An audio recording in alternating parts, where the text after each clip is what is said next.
Daniel അധ്യായം 11. അവന് സഹായവും ശക്തിയും നൽകാൻ മേദിയക്കാരനായ ദാരിയൂസിൻ്റെ 1-ാം ഭരണവർഷം ഞാൻ എത്തി. ഇപ്പോൾ ഞാൻ നിനക്ക് സത്യം വെളിപ്പെടുത്തി തരും. പേർഷ്യയിൽ 3 രാജാക്കന്മാർ കൂടി ഉയർന്നു വരും. 4-മതൊരുവൻ അവരെല്ലാവരെയും സമ്പന്നനായിരിക്കും. സമ്പത്ത് മൂലം ശക്തനായിത്തീരുമ്പോൾ അവൻ എല്ലാവരെയും യവന രാജ്യത്തിനെതിരെ ഇളക്കിവിടും. പിന്നെ ശക്തനായ ഒരു രാജാവ് വരും. അവൻ വലിയൊരു സാമ്രാജ്യത്തിൻ്റെ അധിപനാകും. സ്വേച്ഛാനുസൃതം പ്രവർത്തിക്കുകയും ചെയ്യും. അവൻ ഉച്ചകോടിയിലെത്തുമ്പോൾ അവൻ്റെ സാമ്രാജ്യം തകർന്ന് ആകാശത്തിൻ്റെ 4 കാറ്റുകളിലും ലയിക്കും. അത് അവൻ്റെ സന്തതികൾക്ക് ലഭിക്കുകയില്ല. അവൻ്റെ പ്രാബല്യം പിൻഗാമികൾക്കുണ്ടാവുകയില്ല. അവൻ്റെ സാമ്രാജ്യം പിഴുതെടുത്ത് അന്യർക്ക് നൽകപ്പെടും. അപ്പോൾ ദക്ഷിണദേശത്തെ രാജാവ് പ്രബലനാകും. എന്നാൽ അവൻ്റെ പ്രഭുക്കന്മാരിലൊരുവൻ അവനേക്കാൾ ശക്തനാകും. അവൻ്റെ സാമ്രാജ്യം വളരെ വിപുലമായിരിക്കും. കുറച്ച് വർഷങ്ങൾക്ക് ശേഷം അവർ സഖ്യം ചെയ്യും. ദക്ഷിണദേശത്തെ രാജാവിൻ്റെ പുത്രി സമാധാനം സ്ഥാപിക്കാൻ ഉത്തരദേശത്തെ രാജാവിൻ്റെ അടുത്തെത്തും. എന്നാൽ അവളുടെ പ്രാബല്യം നീണ്ടു നിൽക്കുകയില്ല. അവനും അവൻ്റെ സന്തതിയും നിലനിൽക്കുകയില്ല. അവളും അവളുടെ സേവകരും അവളെ അവകാശപ്പെടുത്തിയിരുന്നവനും വധിക്കപ്പെടും. ആ കാലങ്ങളിൽ അവൻ്റെ സ്ഥാനത്ത് അവളുടെ വേരുകളിൽ നിന്ന് ഒരു മുള ഉയർന്നു വരും. അവൻ ഉത്തരദേശത്തെ രാജാവിൻ്റെ സൈന്യത്തിനെതിരെ വന്ന് കോട്ടയിൽ പ്രവേശിച്ച് അവരോട് എതിർത്ത് ജയിക്കും. അവരുടെ ദേവന്മാരുടെ വിഗ്രഹങ്ങളും അമൂല്യമായ പൊൻവെള്ളിപ്പാത്രങ്ങളും അവൻ ഈജിപ്തിലേക്ക് കൊണ്ടുപോകും. കുറേ കാലത്തേക്ക് ഉത്തരദേശത്തെ രാജാവിനെ ആക്രമിക്കുന്നതിൽ നിന്ന് അവൻ വിട്ടുനിൽക്കും. അപ്പോൾ ഉത്തരദേശത്തെ രാജാവ് ദക്ഷിണദേശത്തെ രാജാവിൻ്റെ പ്രദേശത്തേക്ക് വരും. എന്നാൽ അവൻ സ്വന്തം നാട്ടിലേക്ക് തിരിച്ചു പോകും. അവൻ്റെ പുത്രന്മാർ യുദ്ധം ചെയ്യുകയും ഒരു മഹാസൈന്യത്തെ ശേഖരിക്കുകയും ചെയ്യും. അവർ ഇരച്ചു കയറും. അങ്ങനെ വീണ്ടും അവൻ്റെ കോട്ടയുടെ അടുത്ത് വരെ യുദ്ധമെത്തും. അപ്പോൾ ദക്ഷിണദേശത്തെ രാജാവ് കോപം പൂണ്ട് പുറപ്പെട്ട് വലിയ സൈന്യസന്നാഹമുള്ള ഉത്തരദേശത്തെ രാജാവുമായി ഏറ്റുമുട്ടും. ആ സൈന്യം അവൻ്റെ കയ്യിൽ ഏൽപ്പിക്കപ്പെടും. ആ വ്യൂഹം പിടിക്കപ്പെടുമ്പോൾ അവൻ അഹങ്കരിക്കുകയും 10,000-കണക്കിന് ആളുകളെ വീഴ്ത്തുകയും ചെയ്യും. പക്ഷേ അവൻ പ്രബലനാവുകയില്ല. ഉത്തരദേശത്തെ രാജാവ് പൂർവാധികം ശക്തമായ സൈന്യവ്യൂഹത്തെ വീണ്ടും ഒരുക്കും. ഏതാനും വർഷങ്ങൾക്ക് ശേഷം ഒരു മഹാസൈന്യവും വിപുലമായ ആയുധശേഖരവുമായി അവൻ വരും. അക്കാലത്ത് അനേകർ ദക്ഷിണദേശത്തെ രാജാവിനെതിരെ ഉയർന്നു വരും. നിന്റെ ജനത്തിൽപ്പെട്ട അക്രമികൾ ഈ ദർശനം നിവൃത്തിയാകേണ്ടതിന് അവനെതിരെ കലഹിക്കും. എന്നാൽ അവർ പരാജയപ്പെടും. അപ്പോൾ ഉത്തരദേശത്തെ രാജാവ് വന്ന് ഉപരോധമേർപ്പെടുത്തി സുരക്ഷിത നഗരം പിടിച്ചടക്കും. ദക്ഷിണദേശത്തെ സൈന്യത്തിന് അവൻ്റെ ധീരയോദ്ധാക്കൾക്ക് പോലും പിടിച്ചു നിൽക്കാൻ ശക്തിയുണ്ടാവുകയില്ല. എന്നാൽ ആക്രമണകാരി സ്വേച്ഛാനുസൃതം പ്രവർത്തിക്കും. ആർക്കും അവനെ ചെറുത്തു നിൽക്കാൻ കഴിയുകയില്ല. മഹത്വത്തിൻ്റെ ദേശത്ത് അവൻ നിൽക്കുകയും അത് അവൻ്റെ പിടിയിൽ അമരുകയും ചെയ്യും. ദക്ഷിണദേശത്തെ രാജാവിൻ്റെ പ്രദേശങ്ങൾ മുഴുവൻ കീഴടക്കാൻ അവൻ തീരുമാനിക്കും. അവനുമായി സന്ധി ചെയ്യുകയും അവനെ നശിപ്പിക്കാൻ വേണ്ടി തൻ്റെ പുത്രിയെ വിവാഹം ചെയ്തു കൊടുക്കുകയും ചെയ്യും. എന്നാൽ ആ ശ്രമം വിജയിക്കുകയില്ല.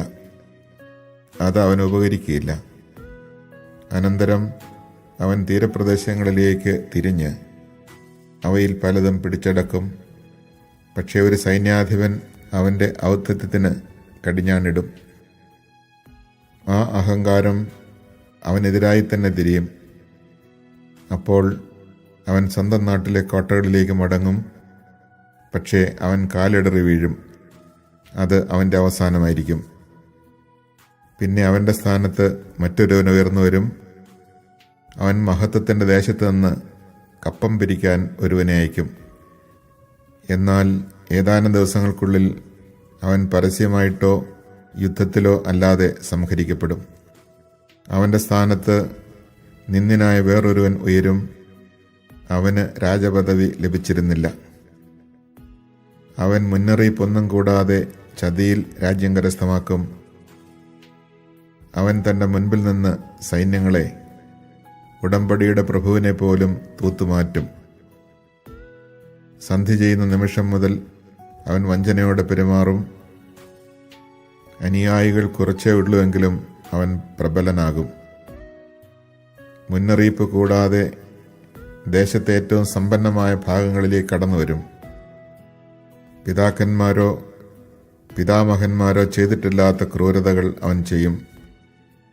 തൻ്റെ അനുചരന്മാർക്ക് അവൻ കൊള്ളവസ്തു പങ്കിട്ടുകൊടുക്കും. അവൻ ശക്തിദുർഗങ്ങൾക്കെതിരെ ഉപായങ്ങൾ പ്രയോഗിക്കും. പക്ഷേ കുറെ കാലത്തേക്ക് മാത്രമേ അത് വിജയിക്കുകയുള്ളൂ. ശക്തിയും ധൈര്യവും ഉണർന്ന് അവനൊരു മഹാസൈന്യവുമായി ദക്ഷിണദേശത്തെ രാജാവിനെതിരെ വരും. ദക്ഷിണദേശത്തെ രാജാവ് വളരെ വലുതും അതിശക്തവുമായൊരു സൈന്യത്തോടുകൂടെ അവനെ നേരിടും. എന്നാൽ ചതിപ്രയോഗം മൂലം അവന് പിടിച്ചു നിൽക്കാൻ കഴിയുകയില്ല. അവൻ്റെ മേശയിൽ ഭക്ഷിക്കുന്നവൻ തന്നെ അവനെ നശിപ്പിക്കും. അവൻ്റെ സൈന്യം നിർമ്മാർജ്ജനം ചെയ്യപ്പെടുകയും അനേകർ മരിച്ചു വീഴുകയും ചെയ്യും. ഈ രണ്ട് രാജാക്കന്മാരുടെയും മനസ്സുകൾ തിന്മയിലേക്ക് ചാഞ്ഞിരിക്കും. ഒരേ മേശയ്ക്ക് ചുറ്റും വരുന്നുകൊണ്ട് അവർ അസത്യം പറയും, പക്ഷെ ഒന്നും ഫലിക്കുകയില്ല. കാരണം അവസാനത്തിനുള്ള നിശ്ചിത സമയം ആസന്നമായിട്ടില്ല. അവൻ വലിയ സമ്പത്തോടെ സ്വദേശത്തേക്ക് മടങ്ങിപ്പോകും. പക്ഷെ അവൻ്റെ ഹൃദയം വിശുദ്ധ ഉടമ്പടിക്കെതിരെ ഉറച്ചിരിക്കും. അവൻ തന്നിഷ്ടം പ്രവർത്തിക്കുകയും സ്വദേശത്തേക്ക് മടങ്ങിപ്പോവുകയും ചെയ്യും. നിശ്ചിത സമയത്ത് അവൻ തെക്കോട്ട് മടങ്ങി വരും. ഇത്തവണ മുൻപത്തേതുപോലെ ആയിരിക്കുകയില്ല. കിത്തിമിലെ കപ്പലുകൾ അവനെ എതിർക്കും. അവൻ ഭയപ്പെട്ട് പിന്മാറി തിരിച്ചു വന്ന് ക്രുദ്ധനായി വിശുദ്ധ ഉടമ്പടിക്കെതിരെ പ്രവർത്തിക്കും. അവൻ പിൻവാങ്ങി വിശുദ്ധ ഉടമ്പടി ഉപേക്ഷിച്ചവരുടെ വാക്ക് ശ്രവിക്കും. അവൻ്റെ സൈന്യം വന്ന് ദേവാലയവും കോട്ടയും അശുദ്ധമാക്കുകയും നിരന്തര ദഹനബലി നിരോധിക്കുകയും ചെയ്യും. അവർ വിനാശത്തിൻ്റെ മ്ലേച്ഛ വിഗ്രഹം അവിടെ സ്ഥാപിക്കും. ഉടമ്പടി ലംഘിക്കുന്നവരെ അവൻ മുഖസ്തുതി കൊണ്ട് വഴിതെറ്റിക്കും. എന്നാൽ തങ്ങളുടെ ദൈവത്തെ അറിയുന്നവർ ഉറച്ചു നിന്ന് പ്രവർത്തിക്കും. കുറെ കാലത്തേക്ക് അവർ വാളും തീയും അടിമത്തവും കവർച്ചയും കൊണ്ട് വീഴുമെങ്കിലും ജനത്തിൻ്റെ ഇടയിലെ ജ്ഞാനികൾ അനേകർക്ക് അറിവ് പകരും. വീഴുമ്പോൾ അവർക്ക് സഹായം ലഭിക്കാതിരിക്കുകയില്ല. അവരോട് ചേരുന്ന പലരും കപടോദ്ദേശത്തോടെ ആയിരിക്കും അങ്ങനെ ചെയ്യുക. ജ്ഞാനികളിൽ ചിലർ വീഴും. ജനത്തെ അവസാന ദിവസത്തേക്ക് ശുദ്ധീകരിക്കാനും നിർമ്മലരാക്കി വെണ്മയൊറ്റവരാക്കാനും വേണ്ടിയായിരിക്കും അത്. അന്തിമദിനം വരാനിരിക്കുന്നതേയുള്ളൂ. രാജാവ് സ്വേച്ഛാനുസൃതം പ്രവർത്തിക്കും. അവൻ തന്നെ ഉയർത്തുകയും സകല ദേവന്മാർക്കുപരിയായി മഹത്വപ്പെടുത്തുകയും ദേവന്മാർക്കും ദൈവമായവനെതിരെ ഭീകരദൂഷണം പറയുകയും ചെയ്യും. ക്രോധം പൂർത്തിയാകുന്നതുവരെ അവൻ അഭിവൃദ്ധി പ്രാപിക്കും. എന്തെന്നാൽ നിശ്ചയിക്കപ്പെട്ടത് സംഭവിക്കേണ്ടിയിരിക്കുന്നു. തൻ്റെ പിതാക്കന്മാരുടെ ദേവന്മാരെയോ സ്ത്രീകളുടെ ഇഷ്ടദേവനെയോ അവൻ കൂട്ടാക്കുകയില്ല. എല്ലാവർക്കും ഉപരി തന്നെ പ്രതിഷ്ഠിക്കുന്നതിനാൽ അവൻ ഒരു ദേവനെയും വകവയ്ക്കുകയില്ല. അവയ്ക്ക് പകരം അവൻ കോട്ടകളുടെ ദേവനെ ആദരിക്കും. തൻ്റെ പിതാക്കന്മാർ അറിയാത്ത ദേവനെ, സ്വർണം, വെള്ളി, രത്നങ്ങൾ, വിലയേറിയ സമ്മാനങ്ങൾ എന്നിവ കൊണ്ട് അവൻ ബഹുമാനിക്കും. ഏറ്റവും ശക്തമായ കോട്ടകളോട് അന്യദേവന്റെ സഹായത്തോടെ അവൻ പൊരുതും. തന്നെ അംഗീകരിക്കുന്നവർക്ക് അവൻ വലിയ ബഹുമതികൾ നൽകും. അവൻ അവരെ അനേകരുടെ മേൽ അധിപതികളാക്കുകയും ദേശം വിഭജിച്ചവർക്ക് വിൽക്കുകയും ചെയ്യും. അവസാന നാളിൽ ദക്ഷിണദേശത്തെ രാജാവ് അവനെ ആക്രമിക്കും. പക്ഷേ ഉത്തരദേശ രാജാവ് രഥങ്ങളും അശ്വസേനയും അനേകം കപ്പലുകളുമായി ചുഴലിക്കാറ്റ് പോലെ അവനെതിരെ ആഞ്ഞടിക്കും. രാജ്യങ്ങളുടെ മേൽ ഇരച്ചു കയറുകയും ചെയ്യും. അവൻ മഹത്വത്തിൻ്റെ ദേശത്ത് വന്നെത്തും. 10,000-കണക്കിന് ആളുകൾ വീഴും. എന്നാൽ ഏദോമും മോവാബും അമ്മോന്യരുടെ പ്രധാന ഭാഗങ്ങളും അവൻ്റെ കയ്യിൽ നിന്ന് മോചിപ്പിക്കപ്പെടും. അവൻ രാജ്യങ്ങൾക്കെതിരെ കൈനീട്ടും. ഈജിപ്ത് ദേശം രക്ഷപ്പെടുകയില്ല. അവൻ ഈജിപ്തിലെ സ്വർണവും വെള്ളിയും മറ്റമൂല്യ വസ്തുക്കളും സ്വന്തമാക്കും. ലിബിയക്കാരും എത്യോപ്യക്കാരും അവനെ അനുഗമിക്കും. എന്നാൽ കിഴക്ക് നിന്നും വടക്ക് നിന്നും വരുന്ന വാർത്തകൾ അവനെ അസ്വസ്ഥനാക്കും. അവൻ മഹാകോപത്തോടെ പുറപ്പെട്ട് അനേകരെ ഉന്മൂലനം ചെയ്യും. അവൻ തൻ്റെ രാജമന്ദിര സദൃശ്യമായ കൂടാരങ്ങൾ കടലിനും മഹത്വപൂർണമായ വിശുദ്ധഗിരിക്കുമിടയ്ക്ക് നിർമ്മിക്കും. എങ്കിലും സഹായിക്കാൻ ആരുമില്ലാതെ അവൻ്റെ ജീവിതം ഒടുങ്ങും.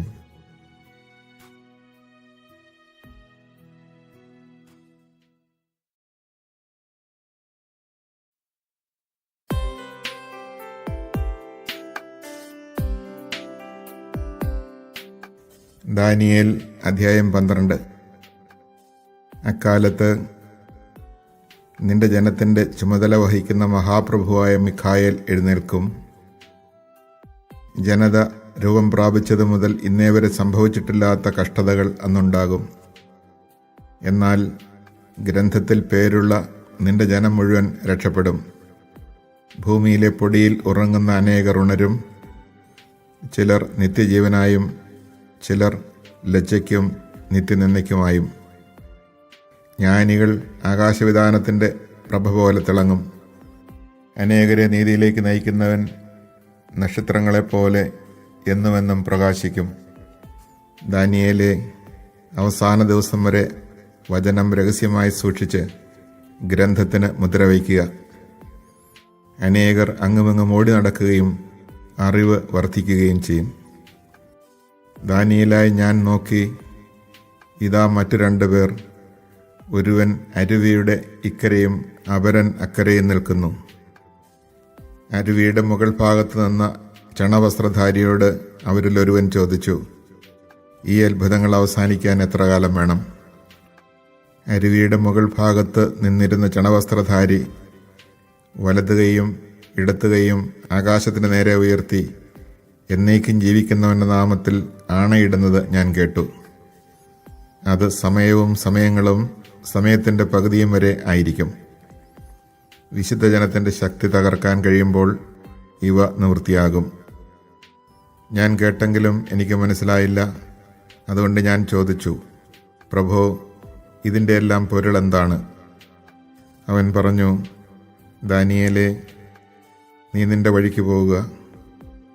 ഈ വചനം അവസാന ദിനം വരേക്കും അടച്ച് മുദ്ര വച്ചതാണ്. അനേകർ തങ്ങളെ തന്നെ ശുദ്ധീകരിക്കുകയും നിർമ്മലരാക്കി വെണ്മയുറ്റവരാക്കുകയും ചെയ്യും. എന്നാൽ ദുഷ്ടർ ദുഷ്ടത പ്രവർത്തിക്കും. അവർ ഗ്രഹിക്കുകയില്ല, ജ്ഞാനികൾ ഗ്രഹിക്കും.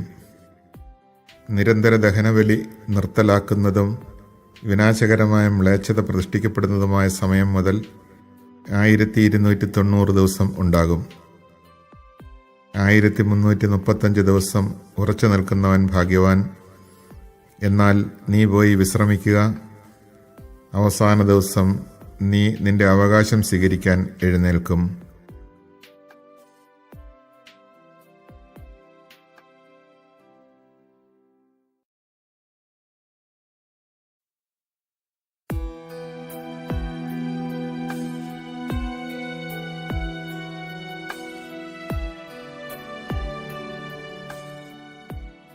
ദാനിയേൽ അധ്യായം 13.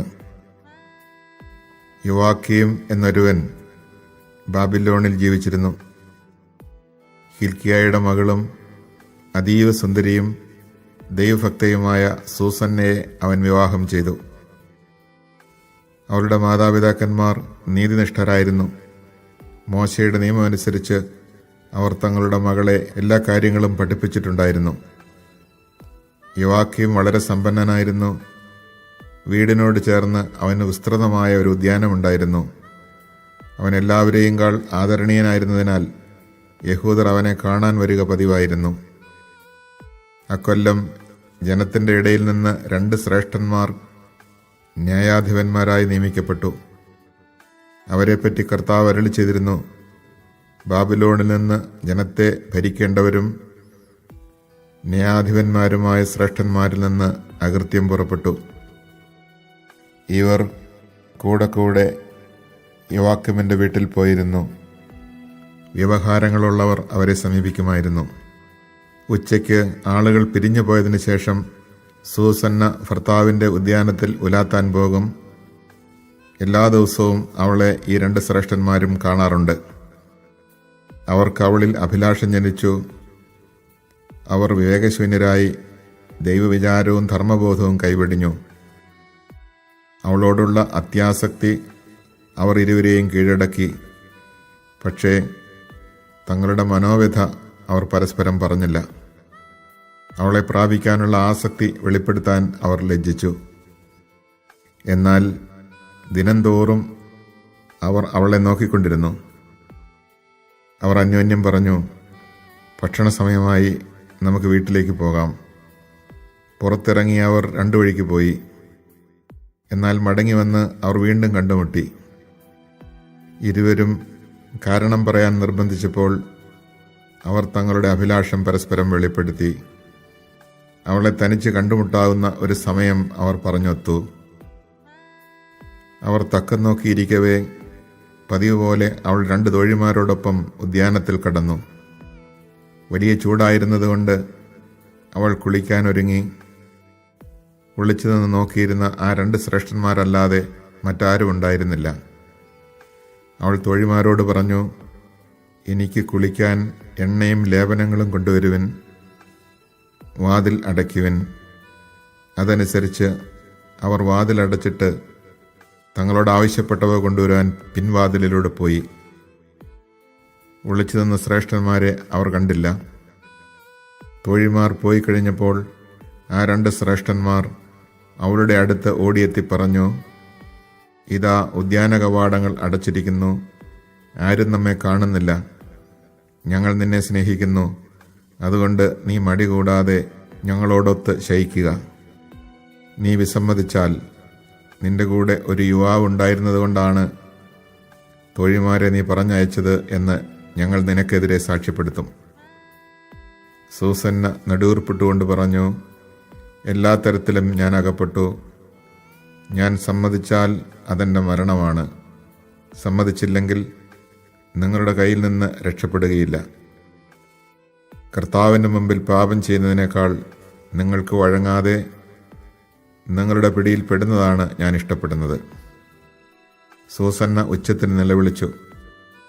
ആ ശ്രേഷ്ഠന്മാർ അവൾക്കെതിരെ അട്ടഹസിച്ചു. അവരിലൊരാൾ ഓടിച്ചെന്ന് ഉദ്യാനവാതിൽ തുറന്നു. ഉദ്യാനത്തിൽ നിന്ന് അട്ടഹാസം കേട്ടപ്പോൾ സൂസന്നയ്ക്ക് എന്താണ് സംഭവിച്ചതെന്നറിയാൻ വീട്ടിലെ വേലക്കാരെല്ലാവരും ഉദ്യാനത്തിലെ പിൻവാതിലിലൂടെ ഓടിക്കൂടി. ശ്രേഷ്ഠന്മാർ പറഞ്ഞ കഥ കേട്ട് വേലക്കാർ അത്യന്തം ലജ്ജിച്ചു.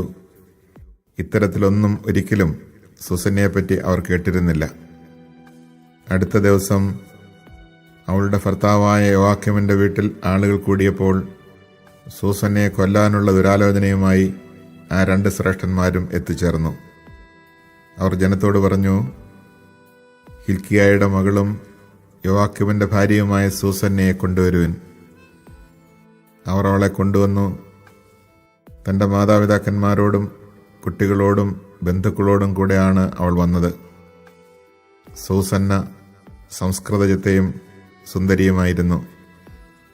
അവളുടെ സൗന്ദര്യം ആസ്വദിക്കാൻ വേണ്ടി മൂടുപടം മാറ്റാൻ ആ ദുഷ്ടന്മാർ ആജ്ഞാപിച്ചു.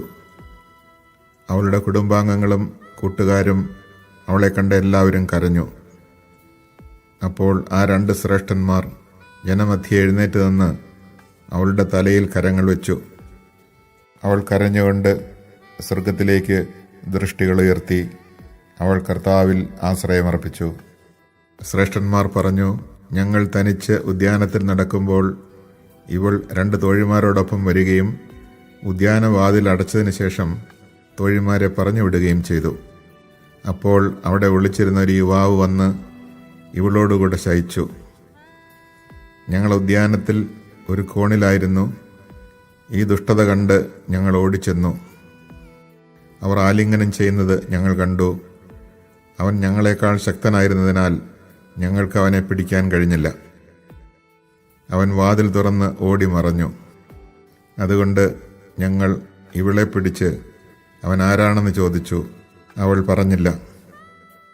ഇത് ഞങ്ങൾ സാക്ഷ്യപ്പെടുത്തുന്നു. കൂടിയിരുന്നവർ അവരെ വിശ്വസിച്ചു. കാരണം അവർ ജനത്തിൻ്റെ ശ്രേഷ്ഠന്മാരും ന്യായാധിപന്മാരുമായിരുന്നു. അവർ അവളെ മരണത്തിന് വിധിച്ചു. അപ്പോൾ സൂസന്ന അത്യുച്ചത്തിൽ നിലവിളിച്ചു പറഞ്ഞു, നിത്യനായ ദൈവമേ, രഹസ്യങ്ങളെ വിവേചിക്കുന്നവനെ, വസ്തുക്കൾ ഉണ്ടാകുന്നതിന് മുമ്പ് തന്നെ അവയെ അറിയുന്നവനെ, ഇവർ എനിക്കെതിരെ കള്ളസാക്ഷ്യം പറഞ്ഞെന്ന് അങ്ങ് അറിയുന്നുവല്ലോ. ഞാനിതാ മരിക്കാൻ പോകുന്നു. എങ്കിലും എനിക്കെതിരെ ദുഷ്ടതയോടെ ആരോപിച്ചിരുന്ന കാര്യങ്ങളിലൊന്നും ഞാൻ ചെയ്തിട്ടില്ല. കർത്താവ് അവളുടെ നിലവിളി കേട്ടു. അവൾ കൊലക്കളത്തിലേക്ക് നയിക്കപ്പെട്ടപ്പോൾ ദാനിയേൽ എന്നു പേരുള്ള ഒരു ബാലൻ്റെ പരിശുദ്ധമായ ആത്മാവിനെ കർത്താവ് ഉണർത്തി. അവൻ ഉച്ചത്തിൽ വിളിച്ചു പറഞ്ഞു, ഇവളുടെ രക്തത്തിൽ എനിക്ക് പങ്കില്ല. ജനം അവൻ്റെ നേരെ തിരിഞ്ഞു. നീ എന്താണ് പറഞ്ഞത്? അവരുടെ മധ്യേ നിന്നുകൊണ്ട് അവൻ പറഞ്ഞു, ഇസ്രായേൽ മക്കളെ, നിങ്ങൾ ഇത്ര ഭോഷന്മാരാണോ? വിചാരണ നടത്താതെയും വസ്തുതകൾ ഗ്രഹിക്കാതെയും ഒരു ഇസ്രായേൽ പുത്രിയെ നിങ്ങൾ ശിക്ഷയ്ക്ക് വിധിക്കുന്നുവോ? വിചാരണ സ്ഥലത്തേക്ക് മടങ്ങുവിൻ. കാരണം ഈ മനുഷ്യർ ഇവൾക്കെതിരെ കള്ളസാക്ഷ്യം പറഞ്ഞിരിക്കുന്നു. അവർ വേഗം മടങ്ങി. ശ്രേഷ്ഠന്മാർ അവനോട് പറഞ്ഞു, ഞങ്ങളുടെ ഇടയിലിരുന്ന് നിന്റെ വാദം ഉന്നയിക്കുക. ദൈവം നിനക്ക് ശ്രേഷ്ഠസ്ഥാനം നൽകിയിട്ടുണ്ടല്ലോ. ദാനിയേൽ പറഞ്ഞു, അവരെ രണ്ടുപേരെയും പരസ്പരം ദൂരെ മാറ്റി നിർത്തുക. ഞാൻ അവരെ വിസ്തരിക്കാം. അവരെ തമ്മിൽ അകറ്റി നിർത്തിയിട്ട് അവൻ അവരിൽ ഒരുവനെ വിളിച്ചു പറഞ്ഞു, ദുഷ്ടതയിൽ തഴക്കം നേടിയവനെ, നിന്റെ മുൻകാല പാപങ്ങൾ നിന്റെ മേൽ പതിച്ചിരിക്കുന്നു. നിരപരാധനും നീതിമാനുമായ ഒരുവനെ കൊല്ലരുത് എന്ന് കർത്താവ് കൽപ്പിച്ചിട്ടുണ്ടെങ്കിലും നീ നിരപരാധിനിയെ ശിക്ഷയ്ക്ക് വിധിച്ചു. തെറ്റ് ചെയ്തവനെ വെറുതെ വിട്ടു. അങ്ങനെ അന്യായമായ വിധികൾ നീ പ്രസ്താവിച്ചു. എന്നാൽ നീ അവളെ കണ്ടു എന്നത് സത്യമാണെങ്കിൽ ഞാൻ ചോദിക്കുന്നതിന് ഇപ്പോൾ ഉത്തരം പറയുക. ഏത് വൃക്ഷത്തിൻ്റെ ചുവട്ടിലാണ് ആലിംഗനബദ്ധരായി അവരെ നീ കണ്ടത്? ഒരു കരയാമ്പൂ മരത്തിൻ്റെ ചുവട്ടിൽ അവൻ മറുപടി പറഞ്ഞു. ദാനിയേൽ പറഞ്ഞു, കൊള്ളാം. നിന്റെ നുണ നിന്റെ തന്നെ തലയ്ക്ക് തിരിഞ്ഞടിക്കും. ദൈവദൂതന് ദൈവത്തിൽ നിന്ന് കൽപ്പന ലഭിച്ചിരിക്കുന്നു. അവൻ ഉടനെ നിന്നെ രണ്ടായി പിളർന്നു കളയും. അവനെ മാറ്റി നിർത്തിയിട്ട് അവരെന്നെ കൊണ്ടുവരാൻ ദാനിയേൽ ആജ്ഞാപിച്ചു. ദാനിയേൽ അവനോട് പറഞ്ഞു, കാനാന്റെ സന്തതി, നീ യൂദാഗോത്രത്തിൽപ്പെട്ടവനല്ല. സൗന്ദര്യം നിന്നെ വഞ്ചിക്കുകയും വിഷയാസക്തി നിന്റെ ഹൃദയത്തെ വഴിതെറ്റിക്കുകയും ചെയ്തിരിക്കുന്നു. ഇങ്ങനെയാണ് നിങ്ങൾ ഇരുവരും ഇസ്രായേൽ പുത്രിമാരോട് പെരുമാറിയത്. ഭയം മൂലം അവർ നിങ്ങളോടൊപ്പം ശയിച്ചു. പക്ഷേ യൂദായുടെ ഒരു പുത്രി നിങ്ങളുടെ ദുഷ്ടതയ്ക്ക് വഴങ്ങിയില്ല. എന്നാൽ ഇപ്പോൾ എന്നോട് പറയുക, ഏത് വൃക്ഷത്തിൻ്റെ ചുവട്ടിൽ വച്ചാണ് ആലിംഗനബദ്ധരായി അവരെ നീ കണ്ടത്? തഴച്ചു വളരുന്ന ഒരു കരുവേലകത്തിൻ്റെ ചുവട്ടിൽ അവൻ മറുപടി നൽകി. ദാനിയേൽ പറഞ്ഞു, കൊള്ളാം. നിന്റെ നുണ നിന്റെ തലയ്ക്ക് തിരിഞ്ഞടിച്ചിരിക്കുന്നു. നിന്നെ രണ്ടായി അറുത്തു മുറിക്കുന്നതിന് ദൈവദൂതൻ വാളുമായി കാത്തു നിൽക്കുന്നു. അവൻ നിങ്ങളിരുവരെയും നശിപ്പിക്കും.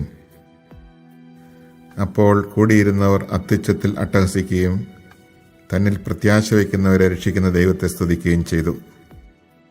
അവർ ആ രണ്ട് ശ്രേഷ്ഠന്മാർക്കെതിരെ തിരിഞ്ഞു. എന്തെന്നാൽ അവർ കള്ളസാക്ഷ്യം പറയുന്നെന്ന് അവരുടെ വാക്കുകൊണ്ട് തന്നെ ദാനിയേൽ തെളിയിച്ചു. തങ്ങളുടെ അയൽക്കാരിക്ക് അവർ നൽകാൻ ദുഷ്ടതയോടെ തീരുമാനിച്ച ശിക്ഷ അവർക്ക് നൽകി. മോശയുടെ നിയമമനുസരിച്ച് ജനം അവരെ വധിച്ചു. അങ്ങനെ നിഷ്കളങ്കയായ ഒരുവൾ അന്ന് രക്ഷപ്പെട്ടു. ഹിൽക്കിയായും ഭാര്യയും തങ്ങളുടെ മകളായ സൂസന്നെ പ്രതി ദൈവത്തെ സ്തുതിച്ചു. അവളുടെ ഭർത്താവായ യോവാക്യമും ബന്ധുക്കളെല്ലാവരും അങ്ങനെ തന്നെ ചെയ്തു. എന്തെന്നാൽ ലജ്ജാകരമായ യാതൊന്നും അവളിൽ കാണപ്പെട്ടില്ല. അന്നു മുതൽ ജനത്തിൻ്റെ ഇടയിൽ ദാനിയേലിന് വലിയ കീർത്തിയുണ്ടായി.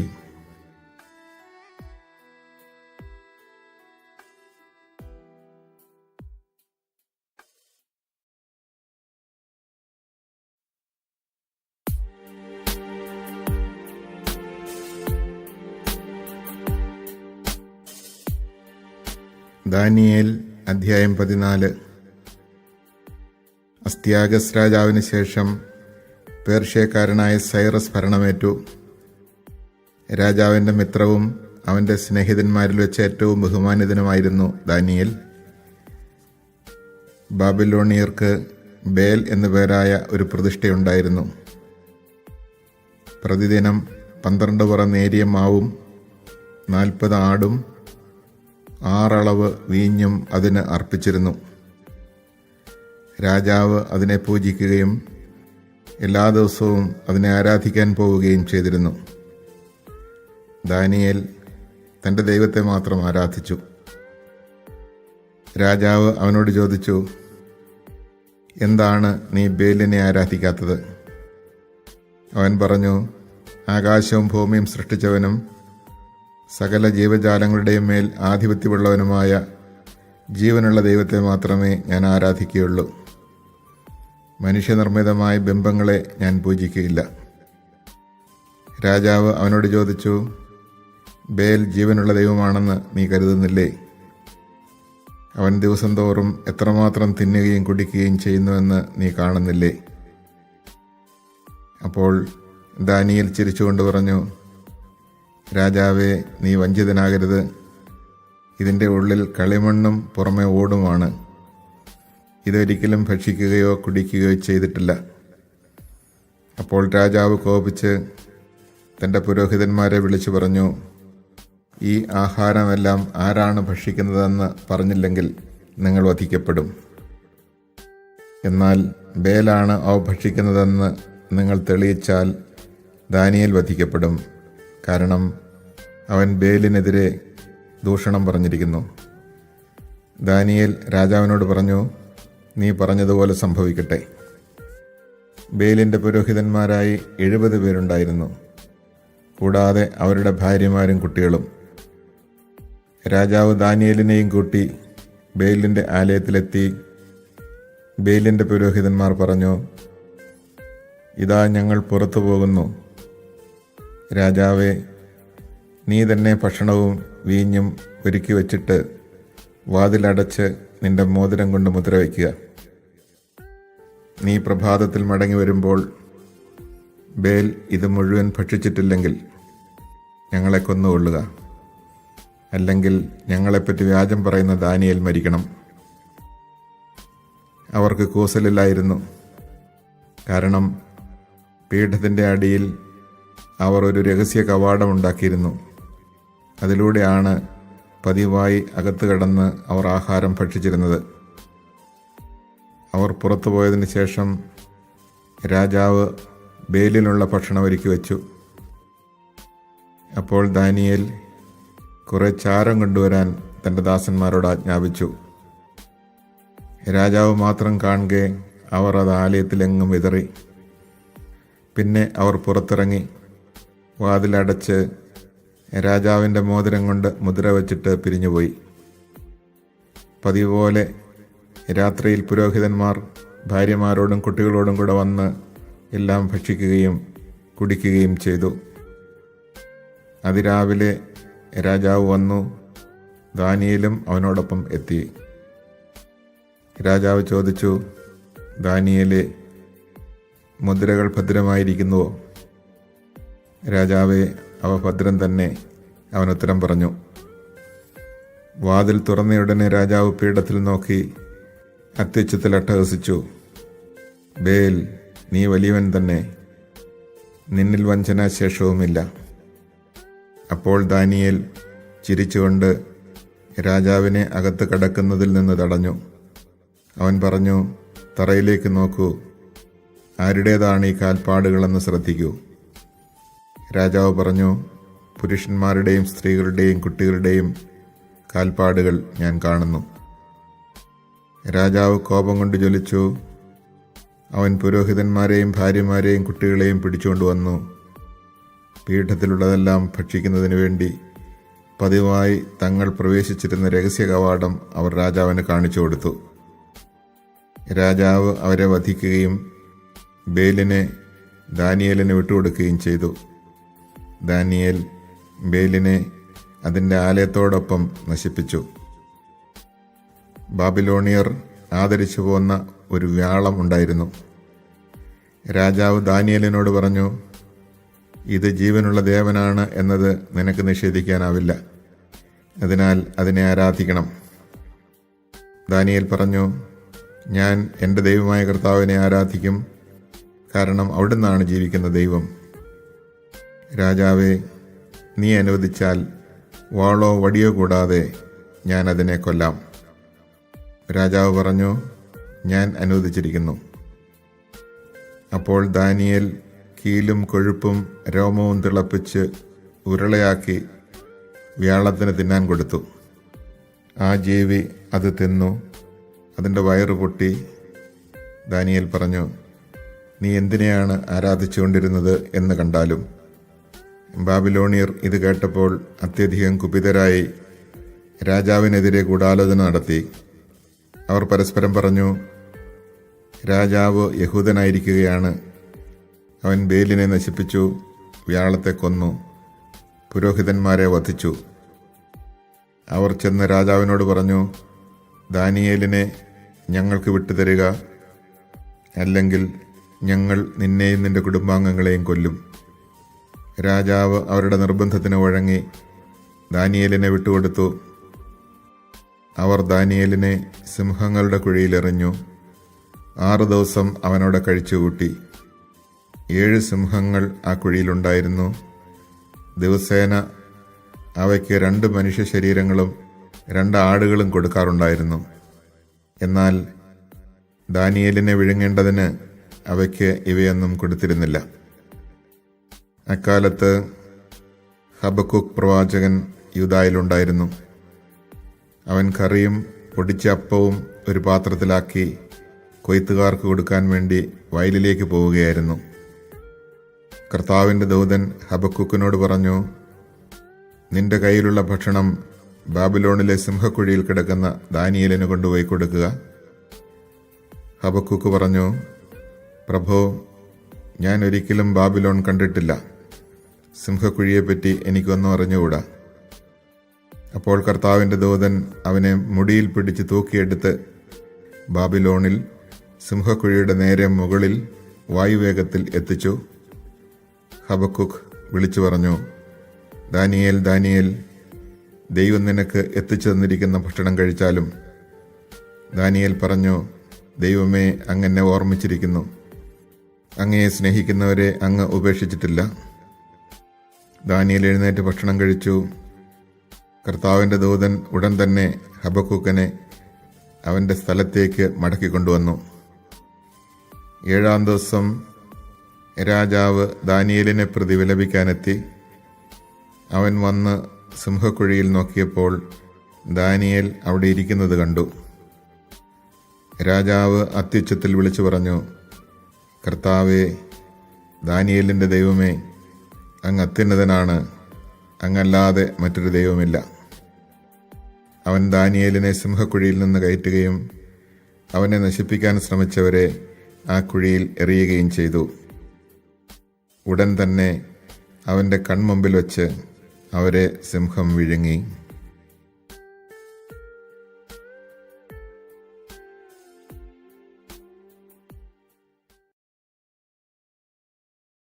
Chapter 11. 3 kings of Persia are yet to come, and a 4th shall acquire the greatest riches of all. Strengthened by his riches he shall rouse all the kingdom of Greece. But a powerful king shall appear and rule with great might, doing as he pleases. No sooner shall he appear than his kingdom shall be broken and divided in the 4 directions under heaven, but not among his descendants or in keeping with his mighty rule, for his kingdom shall be torn to pieces and belong to others than they. The king of the south shall grow strong, but one of his princes shall grow stronger still and govern a domain greater than his. After some years they shall become allies.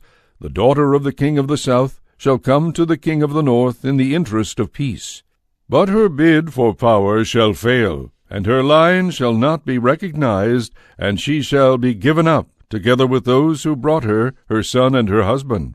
But later a descendant of her line shall succeed to his rank, and shall come against the rampart, and enter the stronghold of the king of the north, and conquer them. Even their gods, with their molten images and their precious vessels of silver and gold, he shall carry away as booty into Egypt. For years he shall have nothing to do with the king of the north. Then the latter shall invade the land of the king of the south, and return to his own country. But his son shall prepare and assemble a great armed host, which shall advance like a flood, then withdraw. When it returns and surges around the stronghold, the king of the south, provoked, shall go out to fight against the king of the north, whose great host shall make a stand, but shall be given into his hand, and be carried off. In the pride of his heart he shall lay low tens of thousands, but he shall not triumph. For the king of the north shall raise another army greater than before. After some years he shall attack with this large army and great resources. In those times many shall resist the king of the south, and outlaws of your people shall rise up in fulfillment of vision, but they shall fail.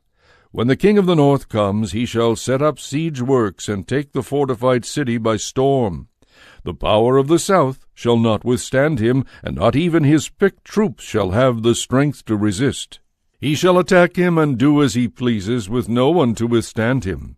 He shall stop in the glorious land, dealing destruction. He shall set himself to penetrate the entire strength of his kingdom. He shall conclude an agreement with him, and give him a daughter in marriage, in order to destroy the kingdom, but this shall not succeed in his favor. He shall turn to the coastland, and take many, but a leader shall put an end to his shameful conduct, so that he cannot renew it against him. He shall turn to the strongholds of his own land, but shall stumble and fall, to be found no more. In his stead one shall arise, who will send a tax collector through the glorious kingdom, but he shall soon be destroyed, though not in conflict or in battle. There shall rise in his place a despicable person, to whom the royal insignia shall not be given. By stealth and fraud he shall seize the kingdom. Armed might shall be completely overwhelmed by him and crushed, and even the prince of the covenant.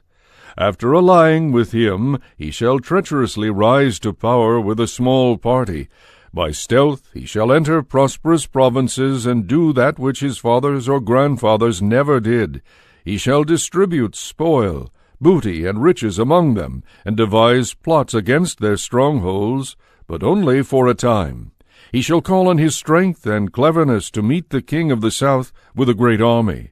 The king of the south shall prepare for battle with a very large and strong army, but he shall not succeed because of the plots devised against him. Even his table companions shall seek to destroy him. His army shall be overwhelmed, and many shall fall slain. The 2 kings, resolved on evil, shall sit at table together and exchange lies, but they shall have no success, because the appointed end is not yet. He shall turn back toward his land with great riches, his mind set against the holy covenant. He shall arrange matters and return to his land. At the time appointed he shall come again to the south, but this time it shall not be as before. When ships of the Kittim confront him, he shall lose heart and retreat. Then he shall direct his rage and energy against the holy covenant. Those who forsake it he shall once more single out. Armed forces shall move at his command, and defile the sanctuary stronghold, abolishing the daily sacrifice and setting up the horrible abomination. By his deceit he shall make some who were disloyal to the covenant apostatize, but those who remain loyal to their God shall take strong action. The nation's wise men shall instruct the many, though for a time they will become victims of the sword, of flames, exile, and plunder. When they fall, few people shall help them, but many shall join them out of treachery.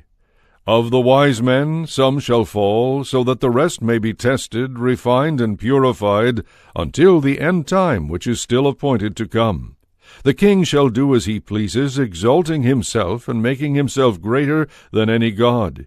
He shall utter dreadful blasphemies against the God of gods. He shall prosper only till divine wrath is ready, for what is determined must take place. He shall have no regard for the gods of his ancestors, or for the one in whom women delight. For no god shall he have regard, because he shall make himself greater than all. Instead he shall give glory to the God of strongholds. A God unknown to his fathers he shall glorify with gold, silver, precious stones, and other treasures. To defend the strongholds he shall station a people of a foreign god. Whoever acknowledges him he shall provide with abundant honor. He shall make them rule over the many, and distribute the land as a reward. At the appointed time the king of the south shall come to grips with him, but the king of the north shall overwhelm him with chariots and horsemen and a great fleet, passing through the countries like a flood. He shall enter the glorious land, and many shall fall, except Edom, Moab, and the chief part of Ammon, which shall escape from his power. He shall extend his power over the countries, and not even the land of Egypt shall escape. He shall control the riches of gold and silver and all the treasures of Egypt. Libya and Ethiopia shall be in his train. When news from the east and the north terrifies him, he shall set out with great fury to slay and to doom many. He shall pitch the tents of his royal pavilion between the sea and the glorious holy mountain, but he shall come to his end with none to help him. Chapter 12. At that time there shall arise Michael, the great prince, guardian of your people. It shall be a time unsurpassed in distress, since nations began until that time. At that time your people shall escape, every one who is found written in the book. Many of those who sleep in the dust of the earth shall awake. Some shall live forever, others shall be an everlasting horror and disgrace. But the wise shall shine brightly like the splendor of the firmament, and those who lead the many to justice shall be like the stars forever. As for you, Daniel, keep secret the message and seal the book until the end time. Many shall fall away, and evil shall increase. I, Daniel, looked and saw two others, one standing on either bank of the river. One of them said to the man clothed in linen who was upstream, How long shall it be to the end of these appalling things? The man clothed in linen who was upstream lifted his right and left hands to heaven, and I heard him swear by him who lives forever that it should be for a year, 2 years, a half year, and that when the power of the destroyer of the holy people was brought to an end, all these things should end. I heard, but I did not understand. So I asked, My Lord, what follows this? Go, Daniel, he said, because the words are to be kept secret and sealed until the end time. Many shall be refined, purified, and tested, but the wicked shall prove wicked. None of them shall have understanding, but the wise shall have it. From the time that the daily sacrifice is abolished and the horrible abomination is set up, there shall be 1,290 days. Blessed is the man who has patience and perseveres until the 1,335 days. Go, take your rest. You shall rise for your reward at the end of days. Chapter 13.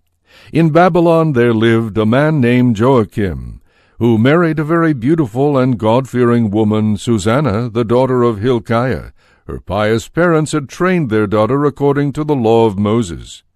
Joachim was very rich.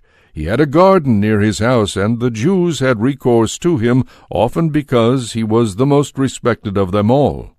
That year 2 elders of the people were appointed judges, of whom the Lord said, Wickedness has come out of Babylon, from the elders who were to govern the people as judges. These men, to whom all brought their cases, frequented the house of Joachim. When the people left at noon, Susanna used to enter her husband's garden for a walk. When the old men saw her enter every day for her walk, they began to lust for her. They suppressed their consciences. They would not allow their eyes to look to heaven, and did not keep in mind just judgments. Though both were enamored of her, they did not tell each other their trouble, for they were ashamed to reveal their lustful desire to have her. Day by day they watched eagerly for her. One day they said to each other, "Let us be off for home, it is time for lunch." So they went out and parted. But both turned back, and when they met again they asked each other the reason. They admitted their lust, and then they agreed to look for an occasion when they could meet her alone. One day, while they were waiting for the right moment, she entered the garden as usual with 2 maids only. She decided to bathe, for the weather was warm. Nobody else was there except the 2 elders who had hidden themselves and were watching her. "Bring me oil and soap," she said to the maids, "and shut the garden doors while I bathe." They did as she said. They shut the garden doors and left by the side gate to fetch what she had ordered, unaware that the elders were hidden inside. As soon as the maids had left, the 2 old men got up and hurried to her. "Look," they said, "the garden doors are shut and no one can see us. Give in to our desire and lie with us.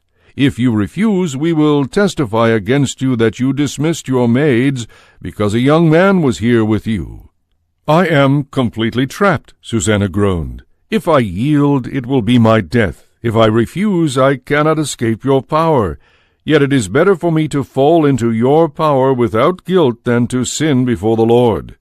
Then Susanna shrieked, and the old men also shouted at her, as one of them ran to open the garden doors. When the people in the house heard the cries from the garden, they rushed in by the side gate to see what had happened to her. At the accusations by the old men, the servants felt very much ashamed, for never had any such thing been said about Susanna. When the people came to her husband Joachim the next day, the 2 wicked elders also came, fully determined to put Susanna to death. Before all the people they ordered, "Send for Susanna, the daughter of Hilkiah, the wife of Joachim." When she was sent for, she came with her parents, children, and all her relatives. Susanna, very delicate and beautiful, was veiled, but those wicked men ordered her to uncover her face so as to sate themselves with her beauty. All her relatives and the onlookers were weeping. In the midst of the people, the 2 elders rose up and laid their hands on her head. Through her tears she looked up to heaven, for she trusted in the Lord wholeheartedly. The elders made this accusation: "As we were walking in the garden alone, this woman entered with 2 girls and shut the doors of the garden, dismissing the girls. A young man who was hidden there came and lay with her. When we, in a corner of the garden, saw this crime, we ran toward them. We saw them lying together, but the man we could not hold because he was stronger than we. He opened the doors and ran off. Then we seized this one and asked who the young man was, but she refused to tell us. We testify to this." The assembly believed them, since they were elders and judges of the people, and they condemned her to death. But Susanna cried aloud, "O eternal God, you know what is hidden, and are aware of all things before they come to be. You know that they have testified falsely against me. Here I am about to die, though I have done none of the things with which these wicked men have charged me." The Lord heard her prayer. As she was being led to execution, God stirred up the Holy Spirit of a young boy named Daniel, and he cried aloud, "I will have no part in the death of this woman." All the people turned and asked him, "What is this you are saying?" He stood in their midst and continued, "Are you such fools, O Israelites, to condemn a woman of Israel without examination and without clear evidence? Return to court, for they have testified falsely against her." Then all the people returned in haste. To Daniel the elders said, "Come, sit with us and inform us, since God has given you the prestige of old age." But he replied, "Separate these 2 far from one another, that I may examine them." After they were separated one from the other, he called one of them and said, How you have grown evil with age! Now have your past sins come to term, passing unjust sentences, condemning the innocent and freeing the guilty, although the Lord says, The innocent and the just you shall not put to death. Now then, if you were a witness, tell me under what tree you saw them together. Under a mastic tree, he answered. Your fine lie has cost you your head, said Daniel, for the angel of God shall receive the sentence from him and split you in two. Putting him to one side, he ordered the other one to be brought. Offspring of Canaan, not of Judah, Daniel said to him, Beauty has seduced you, lust has subverted your conscience. This is how you acted with the daughters of Israel, and in their fear they yielded to you. But a daughter of Judah did not tolerate your wickedness. Now then, tell me under what tree you surprised them together. Under an oak, he said. Your fine lie has cost you also your head, said Daniel, for the angel of God waits with a sword to cut you in two so as to make an end of you both. The whole assembly cried aloud, blessing God who saves those that hope in him. They rose up against the two elders, for by their own words Daniel had convicted them of perjury. According to the law of Moses, they inflicted on them the penalty they had plotted to impose on their neighbor. They put them to death. Thus was innocent blood spared that day. Hilkiah and his wife praised God for their daughter Susanna, as did Joachim, her husband, and all her relatives, because she was found innocent of any shameful deed. And from that day onward Daniel was greatly esteemed by the people. Chapter 14. After King Astyages was laid with his fathers, Cyrus the Persian succeeded to his kingdom. Daniel was the king's favorite and was held in higher esteem than any of the friends of the king. The Babylonians had an idol called Bel, and every day they provided for it 6 barrels of fine flour, 40 sheep, and 6 measures of wine. The king worshipped it and went every day to adore it, but Daniel adored only his God. When the king asked him, Why do you not adore Baal?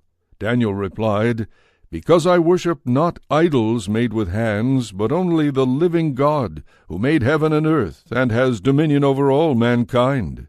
Then the king continued, You do not think Baal is a living God? Do you not see how much he eats and drinks every day? Daniel began to laugh. Do not be deceived, O king, he said. It is only clay inside and bronze outside. It has never taken any food or drink. Enraged, the king called his priests and said to them, Unless you tell me who it is that consumes these provisions, you shall die.